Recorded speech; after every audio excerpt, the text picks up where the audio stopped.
We need more people like you collecting intelligently. Because if I start to buy all the Japanese stuff, I'll go crazy. So I keep it to the tsubas and the swords. Exactly. Most Japanese swords were never used in battle. And here is George, or Georgi.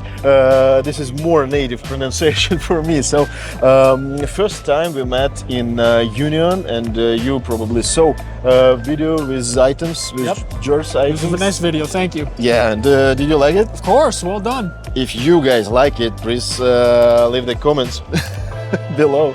Thought it was a good video. Yeah, it was nice, and it was informative, and I asked 1 month ago, I asked George, bring some stuff to show us, and do you have time to explain some stuff about... All day.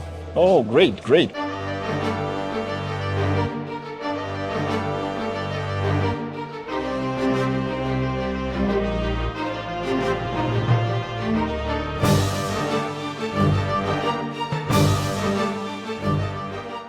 So here we can see variety of tsubas, and 1, 2, 3, 4 on this side, and 5 more on this side. Some of them are in original boxes, some of them just in these small bags. And this sword is also should be interesting, and some more information we have about this sword. So George, can you tell us some about tsubas, because there are like many of them, and there are like different shapes, different everything, and there are different prices for it also, and how to recognize nice one, and can you tell difference about those?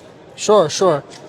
Okay, so I tried to keep it focused, because if I start to buy all the Japanese stuff, I'll go crazy. So I keep it to the tsubas and the swords. So one thing I love about tsubas, you always want to look for unique shapes and styles you don't typically see.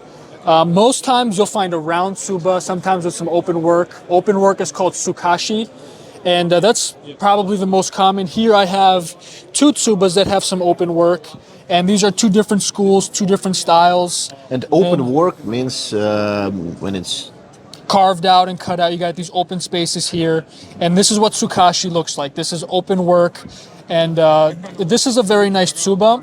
This tsuba is signed Choshu Hagiju Kawaji Saku. It means this is a Choshu school tsuba made by Kawaji, or Kawachi, however you want to say it. Saku means made, and this is a very nice tsuba. A lot of his stuff looks like this. There's a lot of tsubas he made in this style. Each one has very distinct features of its own. You know, each one is not always the same, and sometimes they're different. But this is a very nice tsuba. It's signed very well. I'm sure this is a genuine signature. So very similar on the back. But again, each one of these tsubas that he would make are slightly different detail to detail. And this is a round tsuba with open work. And how much is it? Well, I'm asking 800. I always start high here because everybody likes to work lower. But fair price for this would be around $500-600, maybe $700, depending if somebody really wants it. It's a very nice tsuba. It's very high quality, and it's done very, very nicely. Very nicely. And to think about it, this is all done by hand. These minute details, these very tiny holes in the tsubas are all done by hand. And it's very hard to imagine these guys doing them because they didn't have glasses, they didn't have magnifying glasses. And how long it takes to create this tsuba, like in that time? Depends on the tsuba. You know, I would imagine it takes weeks to months for some of them. You know, if I don't have any here, but there's something called nanako. Nanako is when they would punch these individual little circles and round parts to these tsubas. They call them, it's like a fish egg style. I don't know exactly why they call it that, but it takes months sometimes to make one single tsuba. Sometimes you can use gold, silver, sometimes they would use iron. Most of them are iron based. Like you can see, all these are made out of mostly iron. But on top of the iron, you would put in brass or gold. Like for example, this one has gold highlights, right? This one has gold engravings in there. And I'll get into that one as well. This one has no gold. This one is very nice. This one is signed Goshu Hikoneju Mogorashi Nudo Sotensei. And one How part to translate it? I ask people on Facebook. Some kanji I can recognize now. I'm getting better with it, but it takes time. And one part of the signature with this tsuba is very strange. It depicts a duck pond from Sweden. A Japanese tsuba depicting a duck pond from Sweden. Now, I'm not sure why that's on the tsuba, but this is the scenery that's being depicted on the tsuba. Very, very strange. And for a Soten tsuba, especially for Mogarashi, they're round tsubas. This is very atypical for the style, for the school. So some people would question if it on its legitimacy. I asked people straight up if it was real or not, and I was told it was real. I was told this is a legitimate tsuba with quite nice taste. It's done very well. And this style right here, come close a little bit. You can see the edges were almost rolled over. Does that come through on the camera? Yes. So that, from what I know, is called Uchikaeshi Mimi. So there's different styles of mimi that were applied to tsubas. That means the rim style. Sometimes they're elevated rim, rolled over rim. And this one is very nice. And it just hit a nice spot for me. I had to get this one. It's very unique. There's not many tsubas. And what period of production of this? Probably Edo period. I would imagine it's late Edo period.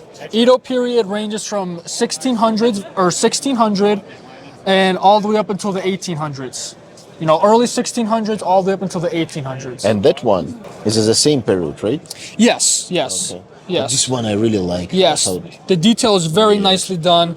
And again, the open work is very, very minute. All this was done by hand. And this one looks like European, like, Well, how to say it, like European, European style, because it looks like sword. Like. Well, this tsuba is very strange. This is the first one I've seen. Like, as you can see, I like to collect stuff that's very unique. And this tsuba is very, very strange because it's not, like, for example, this one, it's flat. Yes. Right? And this one like Spanish style. Exactly. It's curved upward. This is called a wan tsuba. That means a bowl-shaped tsuba. When it bowls upward, you could tell it curves upward a little bit. Yeah. On the other side, it's very nice. And this tsuba depicts the Big Dipper and the Little Dipper. So the Big Dipper has no fillings, and the Little Dipper has some sort of other metal filling it in. I'm not sure what the purpose is. Maybe somebody did that down the line, but this tube is very large, and it's very heavy, and the patina on the iron shows age. Now this tsuba probably came off of a large tachi or a large odachi. A tachi is the older style of sword, and odachis are very large swords, usually 80, 90, even greater than that centimeter nagasa in length. Very large swords. Very atypical. I usually don't see tsubas that are wand shaped. Most tsubas are not like this, and this one shows very good age. Yeah. You know, the Big Dipper and the Little Dipper, the mythology comes from China. A lot of this stuff originated in China, and then they adapted it in Japan very early on. And there's a lot of myths and stuff like this about the dippers and constellations in Japan, and to find it on a tube is very nice, very unique. That's nice. And some more tsubas, can you show like difference for beginners, for people Sure. who... So for Hello. Hey, good to see you. Here is Martin Zalonis. yes, here. yes, this is my good buddy. He's a very smart guy. I love this man. Good to see you too, young man. Good to see you. I got my old man haircut. Stop by. You want to hang out for a little bit? You want to hang out for a little bit? He's taking a little video and. Yeah, this is great. Sure. Very nice thing. Thank you. If you ever want to look at anything, please, I'll show you. We need more people like you collecting intelligently Thank you. and appreciating the great craft. That's all it is. I love this. I love appreciating it. I love spreading the awareness. Yes, and the most intense care that's needed to handle and store the items. Yes, absolutely. So they can remain beautiful for the future. Even after we die. You know, these are supposed to be here until, you know, who knows? Yep. We're not going to be here while these are going to be here. Right. They'll be here way after us. And I would like to ask you, what is the best tsuba on this table, on your opinion? My opinion. Yes. Oh, I like Suba, so I'm easily tongue-tied to choose.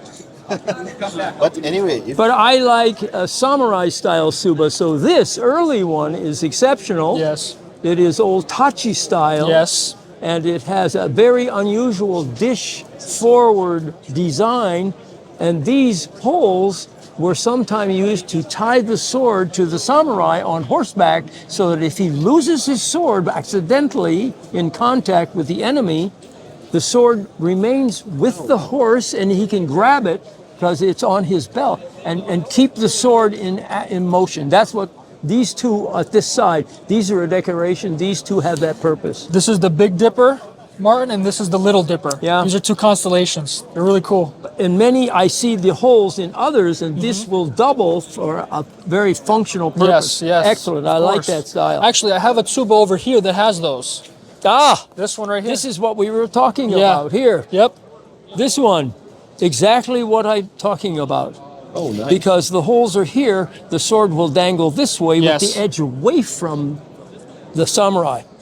Those two holes are called ude nukiana. They had a practical purpose, and they usually ran some kind of string or leather through it so they could hang on to it. Like you said, if they lost it, they didn't fall away from them. Especially they didn't on have to go get it. horseback, because Yes. you can't go back. Yeah, exactly. It's actually super good to know because I didn't know. Yeah, yes. Excellent. And those have a very practical design. Sometimes, like for example, this tuba here has multiple cutouts, and maybe it could be used for the same purpose, but it's very different with these tubas. You can look. You can tell this one has a specific purpose, and this was just the design it was made with. You know, this one has a very practical purpose. This also is an older suba and Yes. it's very thick and heavy. Yes. And so it will bring the balance of the sword toward the handle Exactly. and give excellent control of the blade, whereas this one's more artistic and the blade balance is further out. This is for fighting. You know, what's very strange is in Russia and Georgia, we always praise St. George and everything like that, and it looks like a Maltese cross, doesn't it? Yes. Kind of looks like a Maltese cross. I thought maybe this was influenced by the Christians in some way or something like that, but who knows why they made it like that? I don't know. I just thought it was cool, so I wanted to have it because we have symbols like this where we're from as well. Yeah, very cool, very cool. And can you show us this sword? Martin, did you see it?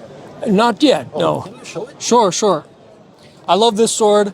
It's very, very interesting. I got it for my birthday while I was actually in Tusheti. I was on the border of Russia and Georgia and the Caucasus.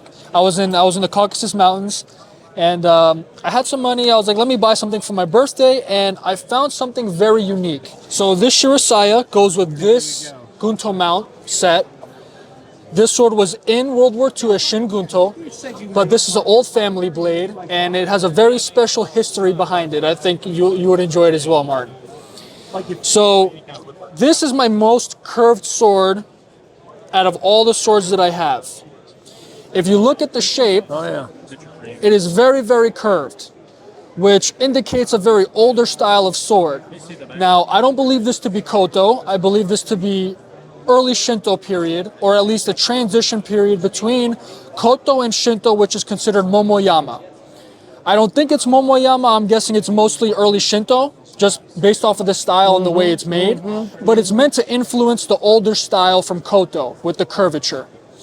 And this sword is very interesting. If you come closer, I don't know if you'll be able to see, there's a little ding. Do you want this so you Sure, can get sure. closer?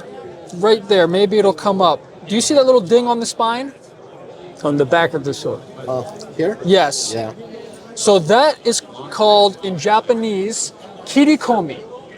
Kirikomi refers, here, you can take a look at it if you like. Kirikomi refers to a sword cut. This sword was in the hands of a real samurai who was in battle and actually parried another sword with the spine of his sword. So whenever another person was to parry another sword, you'd get a sword cut on the spine. And Japanese call this kirikomi. So this sword, unlike most other Japanese swords, was actually in battle, used by a real samurai. Exactly. Most Japanese swords were never used in battle. And proof of that is on the spine with that kirikomi. Now, that's not even the most interesting part about this sword, Alex. I'll show you. So I'm going to take the peg out. I'm going to take the handle off. Thank you. Good. So you're going to tilt the sword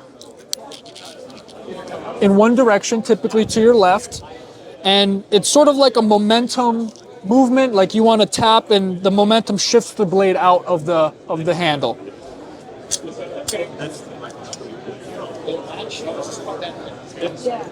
So, if you can tell, this sword is unsigned.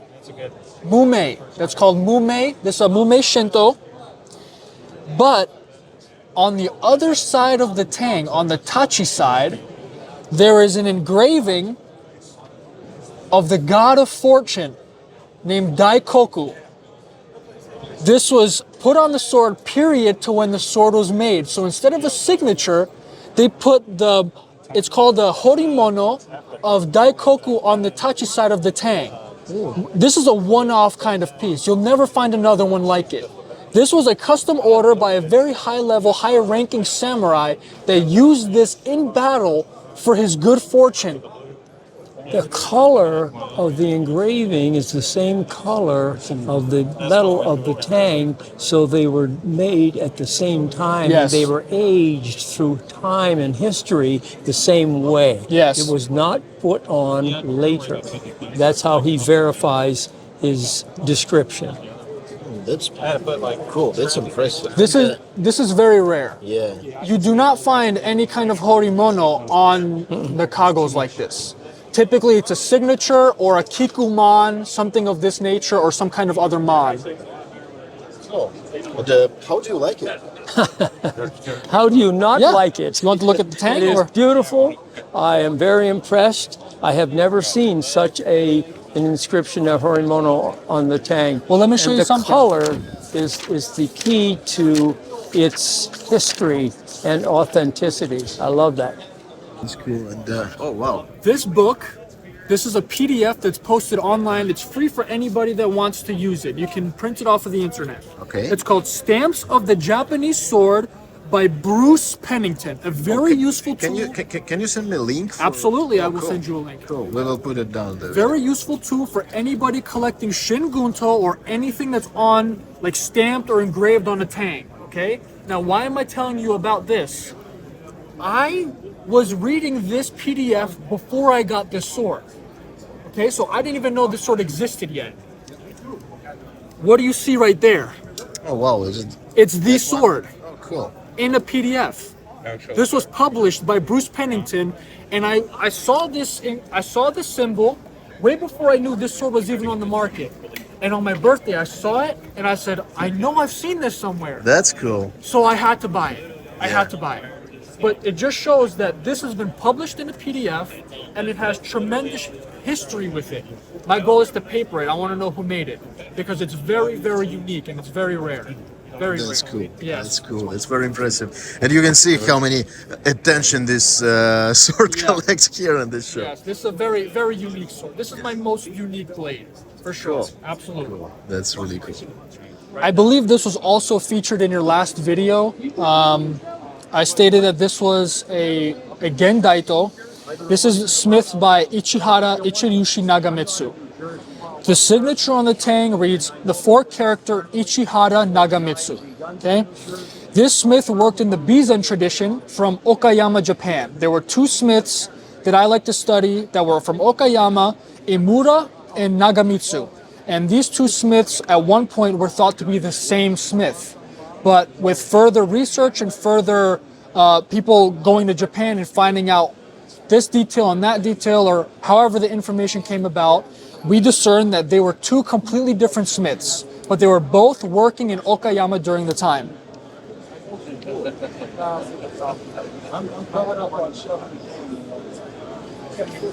Now, what's very nice about this, if you pay attention to the scabbard really quickly, you can tell that the hanger is further down from the mouth of the sword, which tells you this was likely a taller Japanese soldier. He was a taller man, and a taller man requires a longer sword. Now in Japan, especially during World War II, they had size constraints for swords. I believe it was 66, 68 centimeters that the largest sword can be made, something like that. But we know of wakizashis that were made. We know of longer swords that were made, custom orders and whatnot. And this Nagamitsu is extremely heavy. It's very, very large, and it's got a much more demanding presence than most Nagamitsus that I've seen. It's got a mostly Suguha ba Hamon. It's got a little bit of Midare, and if you see, there's some Choji in there. It's a very nice piece. So you can see the Boshi run all the way through the Kisaki. It's in very good polish, very good condition for being a wartime blade, like we said before. And what's very unusual about this Nagamitsu, the Nagasa, or the cutting edge length, is nearly 72 centimeters long. Now, what's very unusual about this, most Nagamitsus are anywhere from 65 to 68 at most that I've seen. At most. This is nearly 72 centimeters. We're talking a longer sword. I shouldn't talk in front of the blade. And the curvature is much more pronounced in this sword. Now, I want to take the Makugi out. I want to show you a very interesting characteristic about this Nagamitsu that the other swords don't have.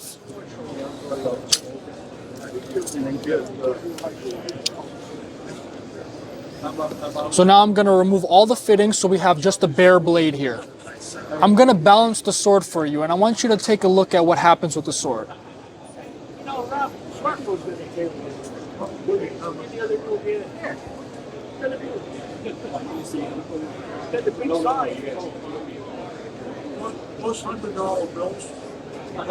Oh, wow. The sword balances on the spine. So there's so much meat on the spine of this sword, it naturally balances on the shinogi, on the mune, not the shinogi. Look what happens if I try to balance it on the side. Look at that. Naturally, it wants to flip up onto the mune, which shows that there's excessive material on the spine of this sword. This is the heaviest gunto I've ever had in my hands. Very atypical. If I was to do the same thing with all these blades, they'd balance like this. But not this one. This one balances straight up like that, which is very atypical. And how did you find it? You tried to... So I found this guy was trying to sell this for a long time. And I saw that he wasn't having any sales for a while. So one day I threw out an offer and he was like, no, stop wasting my time, yada, yada, yada. So, okay. A couple months later, I saw it still hadn't sold. So I threw him another offer. He threw me his offer. And I said, what's a median we can meet at? And he eventually came to a good price for me that I wanted to pay. And I paid him right away. I had to haggle him over like a 5-6 month period to get the sword. Initially, he wanted like over $3,000 for this thing. But I was able to get him down to a more fair price. And I found this on eBay, actually. And if you go on eBay, there's, I think, 3 Nagamitsus currently for sale. Each one is at least $3,500. Yeah. So, like I said in your last video, high-grade Gendai are becoming appreciated for what they actually are. So if people are looking for guntos that will appreciate and value the most, we're looking at high-grade Gendai. And what do you think about, by the way, about the prices for Japanese swords, like that period, or just basic Japanese swords? What do you think about prices? Is it raising or going down? Well, maybe? I'll say this. The prices of Japanese swords have definitely appreciated. They go up every year. Some years are better than others for selling, right? Depending on what's on the market. But the value of the sword always depends on the maker, the age, and the condition. Okay? So, for example, this is a Shingunto, Gendaito.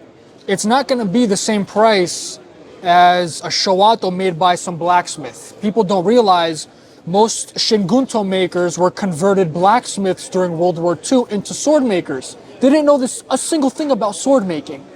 You know, they worked in factories, mass production places. This was made by the hands of Nagamitsu.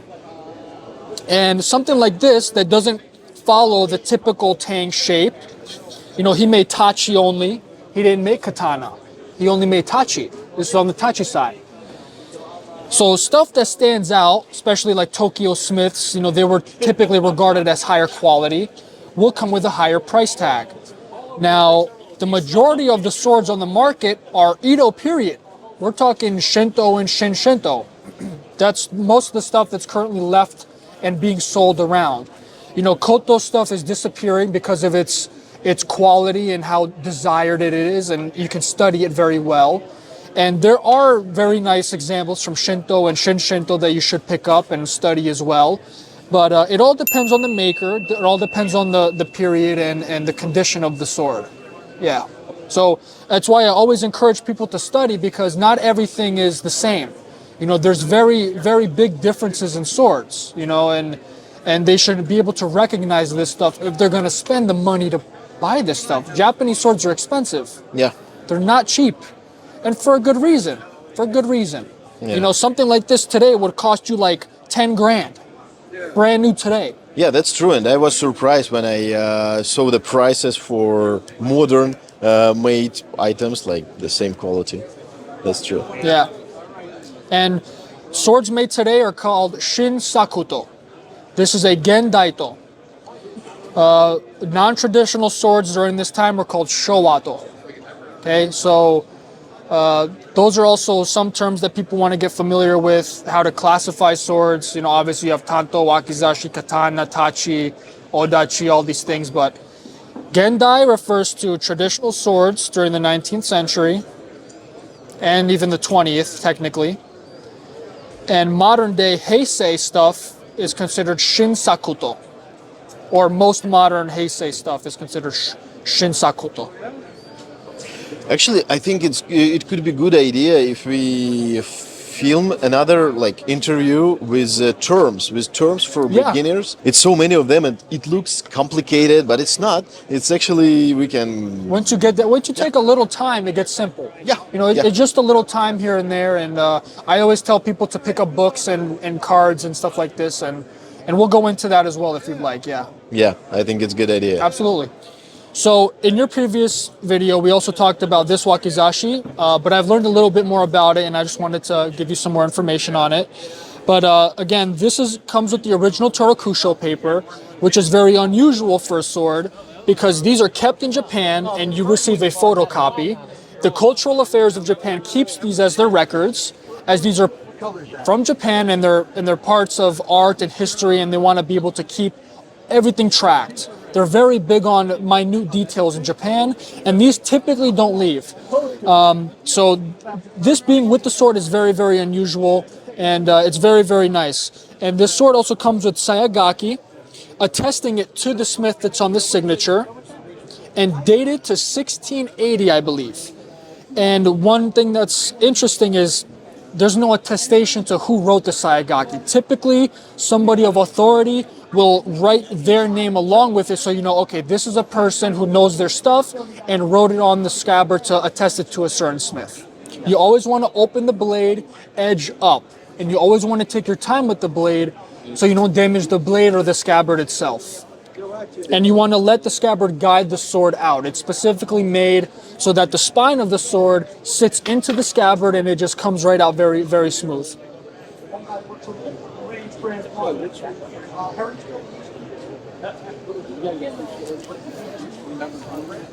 So in your last video, we talked about how this sword was very long for its classification and that it's a wakizashi and it has a very good curvature to the blade.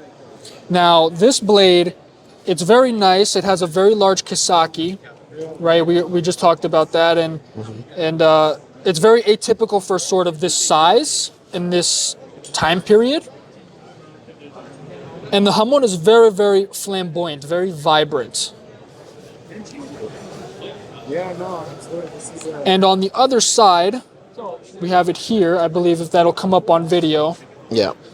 Right here, where my finger is, you should see a little bit of hardening on the spine. This hardening we call muneyaki. Muneyaki is when the hamon goes through the boshi, goes through the kisaki as boshi, turns back around and is applied to a little bit of the spine.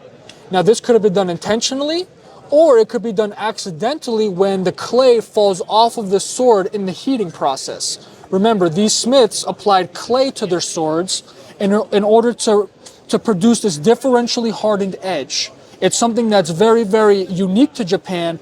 And to be honest, how they figured this stuff out in ancient times is kind of mind-boggling. And when you think about all the stuff that they take into account and how they turn this into art as more of a weapon. It's, I always say the ha, or the edge of the Japanese sword, is the very fine line between a weapon and art.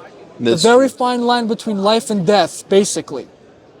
And that's a part of their philosophy. yes, of course. Their culture is very, very deep. They rely heavily on culture even today. They cherish their culture more than anything in Japan. And you can see that through the fact that, sumo's still around. People are still making swords, and they're very, very keen to follow the old ways. Now, obviously, we're in modern times, but, these swords have held the same kind of traditions since the days of old. And maybe because of that, so many people are getting into this term. Oh yes, this term of because no other collecting items. I don't want to give disrespect to any other kind of European culture or other worldly culture, but no other sword is made with the craftsmanship of a Japanese sword. The art, you're looking at a man's soul here. You're looking at the extension of a man's life.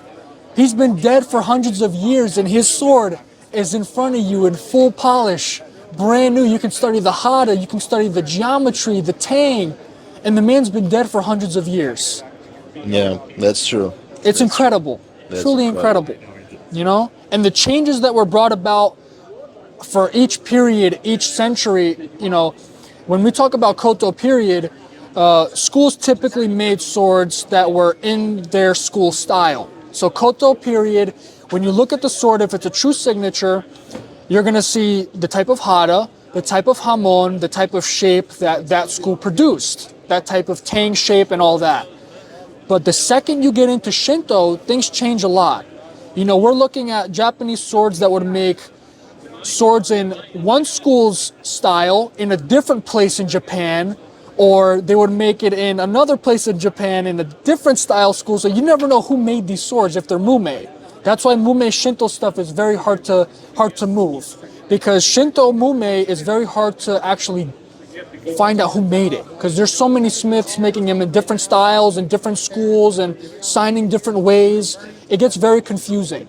So this sword, typically being signed Mishina, is signed Mikasa. Mikasa is a location in Japan, and a nonji is a temple in Japan, which tells me that this sword quite possibly could be for a temple, something that might have been given to a temple, made in honor of a temple, or even made at a temple. Okay, and the hamon is very nice. As you can see, it's very flamboyant. It shows a lot. It's very wavy. And the hata is very, very dense itame. Some parts is ko itame, but it's mostly itame based. It's very nice. And it's got a very large kisaki. It's very atypical for this kind of sword. And for beginners, large kisaki is... So a large kisaki, well, each one has a different name. A long kisaki is considered a o kisaki. O is how they were considered long, like o katana, o wakizashi, o tanto, and o kisaki would refer to a long kisaki. There's chu kisaki, there's ko kisaki, and it's all based off of the shapes and the lengths and the thicknesses of the kisaki. Yeah, and kisaki is... right here. So if you look at the little line that distinguishes the tip from the rest of the blade, that little line is called the yokote line. From the yokote to the very tip is the kisaki of the sword. Now it's pretty clear for our subscribers, because for most of people, for most of beginners, collectors, and for most of people who just bought one or two Japanese swords World War II period, all these terms are like quite... It's a lot to take in. Yeah. There's a lot to learn about this stuff, and that's why a lot of people are hesitant to get into Japanese swords. Yeah. Because when they realize all the studying they have to do, they don't want to do that. But I say studying the blades and the history and the lineages is just as exciting as actually studying a blade in hand. Yeah, that's really cool. And Yes, thank you yes. for all this information. Yes, and there's one more thing I would like to show you with this sword that I didn't cover last time in your last video. This is the signature to the sword. I'm not sure if that'll come up on video very well. It's kind of bad lighting. But very typical Shinto, Nakago, Shinto. Very nice curvature to the blade. Nice patina on the blade as well. Yeah, that's really nice. It's actually pretty big signature. Yes. And, did you read everything? Yeah, I'm able to translate this signature just because I've been looking at it for so long. And it reads, Anonji Mikasa Ason Masayuki. And all this information came from this sign, but sometimes you cannot see anything. Sometimes it's too faded. Yes. Yes. So that's cool. That's cool that it's still here. And Habaki is super cool. Habaki is yes. this part. This is the habaki, or the blade collar to the Japanese sword. Now this habaki is very interesting because it's old. And now, yeah, you're gonna find a lot of old habakis, but what's the significance of it being old? This is solid silver. Oh, that's not a foil. No, it's solid silver. Now, Cool. why it's special for it to be old is because silver in the old days was very, very expensive. Yeah, that's true. Now, when you got to Shinto and Shinto period, you had a lot more wealth being brought into families because of the Great Peace, Yeah. right? So you had a lot more people with a lot more wealth. But in the old times, silver is very hard to get. So they would almost never make a habaki out of solid silver. Now, what's also very interesting about this habaki is if you come and take a look at the top, most habaki have a little cutout for the spine. You notice that? You notice how like sometimes at the top there'll be a little space to slide up the spine? Oh, yeah. This one doesn't have one. This one meets the mune at the hamachi. A very atypical habaki. So one is old, solid silver, and it's not the typical shape that you see for a habaki. Very, very interesting. And this kind of habaki I've never seen on any kind of sword. I don't know what the style is. I don't know the name for it. And I show people that are habaki experts and they're stumbled. They don't know what to say about it. And all of this, putting all these pieces together, being that it's an original Shirasaya and everything like that, I believe this to be a Zaime signature, a true signature, but we'll never know until I paper it.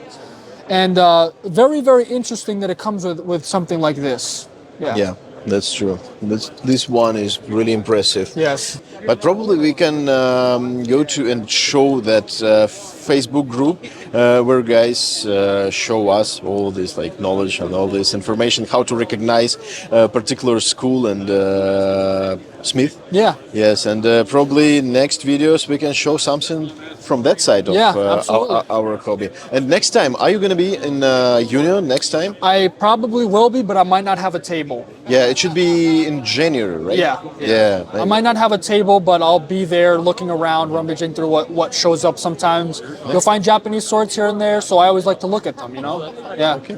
I appreciate your enthusiasm and thank you for interview. We have so many stuff to discuss, so I hope we can do the interview in Union. So see you in Union. Sure.